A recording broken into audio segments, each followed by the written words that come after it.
میرے سے بعض دوستوں نے ہوں جب یہ کہا تھا کہ کیا وہ چیز جو ہے جس کو آپ لا آف اٹریکشن کہتے ہیں، اور اس کو اگر میں اپلائی کر لوں اور میڈیٹیشن کے ذریعے سے اس انرجی کے ساتھ ریلیشن اپنا پیدا کر لوں، تو اس کے نتیجے میں وہ خواہشات پوری ہو جاتی ہیں، تو کیا اس کو دعا کیوں نہ سمجھا جائے؟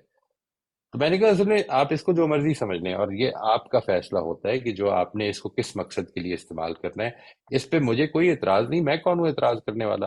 لیکن میں جو مذہب کو، دین کو سمجھاؤں، اس کو سمجھ لیجئے کہ وہ بڑی امپورٹنٹ بات ہے۔ دین مجھے یہ بتانے کے لیے نہیں آیا کہ اپنی خواہشات کو پورا کیسے کرنا ہے، دین مجھے اصل میں یہ بتانے کے لیے آیا ہے کہ خواہش کرنے کی اصل چیز کیا ہے۔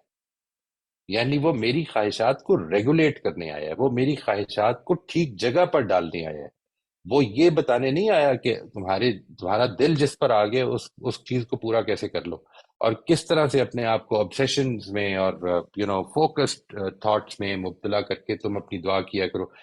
یہ ریلیجن کا ایشو نہیں ہے، ریلیجن یہ بتانے کے لیے آیا ہے کہ تم نے یہاں سے چلے جانا ہے۔ اگر کوئی چیز واقعی obsess کرنے کی ہے نا زندگی میں، تو وہ یہ ہے کہ تم کہیں آخرت میں ناکام نہ ہو جاؤ۔